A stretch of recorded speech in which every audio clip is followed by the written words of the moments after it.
Hello दोस्तों। मैं हूं आपका दोस्त सचिन और मैं स्वागत करता हूं मेरे इस चैनल ट्रेडिंग फॉर लिविंग में। लास्ट वीक की तरह ही हम इस वीक भी नए दो स्टॉक्स लेके आए हैं जो शॉर्ट टर्म में हमको अच्छा खासा प्रॉफिट दे सके। सो क्विकली गो थ्रू करते हैं हमारे लास्ट वीक के स्टॉक्स को जो क्या परफॉर्म किया हम देख लेते हैं। हमारा पहला स्टॉक था लास्ट वीक का बीएलबी लिमिटेड।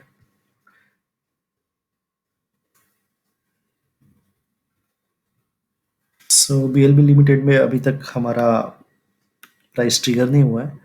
हमारा प्राइस है 6.55 या 6.6 के ऊपर। उसके ऊपर क्लोजिंग होता है तो हम क्विकली उसको बाय कर लेंगे। नेक्स्ट स्टॉक था अपना जस्ट डायल।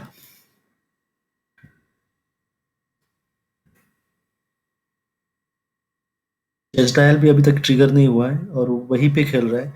सो इस पे ध्यान बनाए रखें दोस्तों, ये जब ट्रिगर होगा तो अच्छा खासा मूव दे सकता है। थर्ड स्टॉक था अपना एपीएल अपोलो। ये एपीएल अपोलो ट्यूब्स भी अच्छा स्टॉक है। ये एक बार उसका 2500 का लेवल क्रॉस कर ले। ये भी अभी तक ट्रिगर नहीं हुआ है, लेकिन इस पे भी ध्यान बनाए रखिए क्योंकि ये हमें अच्छा खासा टारगेट दे सकता है। ऑलमोस्ट 4000 का, तो 2500 का लेवल एक बार क्रॉस हो जाए। वैसे मैं आपको अपडेट करता ही हूँ, लेकिन आप इस पे ध्यान रखिए। चलो दोस्तों, हम अभी इस वीक के स्टॉक्स देख लेते हैं। इस वीक मैं आपके लिए दो नए स्टॉक लेके आया हूँ। एक है पनामा पेट्रोकेमिकल्स और दूसरा है Shri Pushkar chemical and fertilisers. So देख लेते हैं पनामा पेट्रोकेमिकल्स को। देखिएगा इस पे पनामा पेट्रोकेमिकल्स एक बहुत ही अच्छे कंसोलिडेशन जोन में है और अच्छे खासे वॉल्यूम भी हमें दिख रहे हैं। अगर आप इसका प्रीवियस ये देखोगे तो ये इसी लेवल पे कुछ कंसोलिडेट हुआ था पिछली बार। ये अराउंड 2015 16 17 तक ये कंसोलिडेट होते रहा है और इस कंसोलिडेशन जोन से जब निकला तो इसने अच्छा खासा मूव दिया था। अब सेम वो वही कर रहा है, इसने अच्छा खासा कंसोलिडेट किया है यहाँ पे और यहाँ से निकलने की कोशिश कर रहा है। और कंफर्मेशन के लिए इसने एक ट्रेंड लाइन भी ब्रेक की है जो अच्छी खासी लंबी ट्रेंड लाइन है, बेरिश ट्रेंड लाइन जो इसने यहाँ पे ब्रेक कर दी है।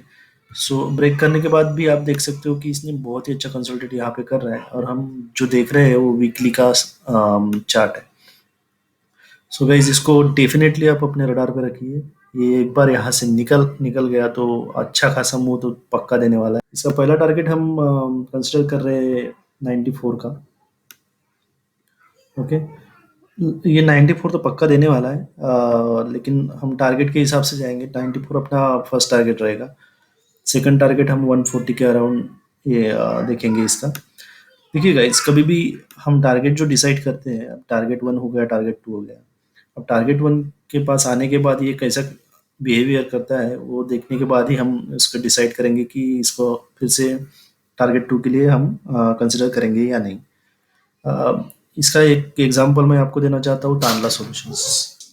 मैंने आपको तानला सॉल्यूशंस के बारे में बताया था।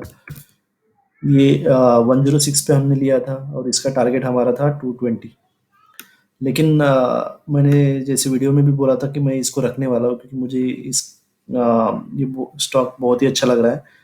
मैं इसको फिर से कंसिडर करके आगे लेके जाऊंगा। यहाँ पे मैंने बिहेवियर देखा था उसका, कोई यहाँ पे कोई वीकनेस मुझे दिखाई नहीं दे रही थी। मैं इसको फिर से मैंने वैसे ही रखा है, इसका कोई मैंने क्वांटिटी कम भी नहीं किया हुआ है मेरे पोर्टफोलियो में से। ये अच्छा स्टॉक है। उसी की तरह मैंने एग्जांपल इसलिए दिया था क्योंकि सेम बिहेवियर हो सकते हैं स्टॉक्स में। तो इसलिए पनामा पेट्रोकेमिकल्स में भी मैं ये टारगेट उसी हिसाब से देता हूँ कि उस एरिया के आसपास आने के बाद वो अगर वीकनेस नहीं दिखाता तो हम उसको फिर से रखेंगे वैसे ही। सेकंड हमारे स्टॉक में है श्री पुष्कर केमिकल। पुष्कर केमिकल में भी सेम वैसे ही स्ट्रक्चर है जैसे हमने पनामा में देखा था। इसमें भी एक ट्रेंड लाइन थी जिसको इसने हाल ही में ब्रेक किया हुआ है और वहाँ पे उसने रिटेस्ट भी किया हुआ है। अभी इस स्टॉक को चूज़ करने का रीज़न ये था कि सेम जैसे हमने पनामा में देखा था, इसने भी 2016 के अराउंड ये एक बहुत ही अच्छा कंसोलिडेशन ज़ोन बनाया था और इसको ब्रेक करने के बाद ये बहुत ही अच्छा ऊपर निकल गया था। सेम कंडीशन यहाँ पे भी हो रही है। हम डबल कंफर्मेशन के लिए ट्रेंड लाइन भी ड्रॉ कर रहे हैं, लेकिन यहाँ पे अभी अगर आप देखोगे तो ये कंसोलिडेट करेगा यहाँ पे इसी लेवल पे, क्योंकि ट्रेंड लाइन ब्रेक हो चुकी है। तो यहाँ पे कंसोलिडेट करने के बाद जो इसका मूव रहेगा वो बहुत ही अच्छा रहेगा। सो आप करंट प्राइस पे भी बाय कर सकते हो, कोई दिक्कत नहीं। इसको आप अभी भी बाय कर सकते हैं और इसमें भी अच्छा खासा हमें टारगेट मिल सकता है। सो हम इसका पहला टारगेट कंसिडर कर सकते हैं 200 का, और सेकंड टारगेट हम लेके जाएंगे इसका 244 का। सो इसको आप कंसिडर कीजिए।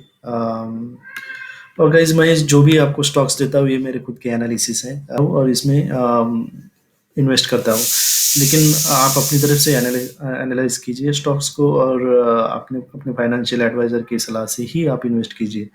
मैं जो भी कहता हूँ वो हमेशा सच होगा ऐसा नहीं है, लेकिन जो मेरे हिसाब से मैं स्टॉक्स एनालाइज करता हूँ और उसमें इन्वेस्ट करता हूँ। मैं इसके स्टॉप लॉस लेवल भी दे देता हूँ।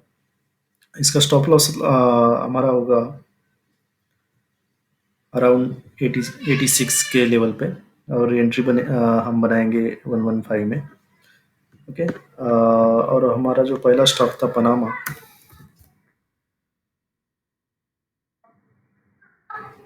पनामा पेट्रोकेमिकल्स में हम करंट प्राइस पे एंट्री बनाएंगे, और जो ब्रेक जिस कैंडल ने इसको ब्रेक किया था उसके नीचे हम अपना स्टॉप लॉस लगाएंगे, जो कि 34 के अराउंड रहेगा। मुझे चांसेस कम लगते हैं इसके स्टॉप लॉस हिट करने, क्योंकि दोनों ने भी ट्रेंड लाइन अच्छी खासा ब्रेक किया है, उसके बाद कंसोलिडेट भी कर रहे हैं। सो गाइस कंसिडर कर सकते हो आप इस स्टॉक्स को। सो दैट्स इट गाइस, ये अपने स्टॉक्स थे, ये दो अपने स्टॉक्स थे। और पुराने भी लास्ट वीक के जो हमारे स्टॉक है वो अभी तक ब्रेकआउट नहीं दिए, तो उसमें भी आप अपनी नज़र बनाए रखें। दोनों भी स्टॉक्स अच्छे खासे ब्रेकआउट दे सकते हैं। So guys please subscribe the channel, क्योंकि आपके सब्सक्राइब और लाइक करने के बाद मोटिवेशन मिलता है, इसलिए हम अच्छे खासे वीडियो बना सकते हैं। So guys please subscribe and like, share कीजिए अपने दोस्तों के साथ जो इन्वेस्टमेंट में बिलीव करते हैं, और ऐसे ही एक नए वीडियो के साथ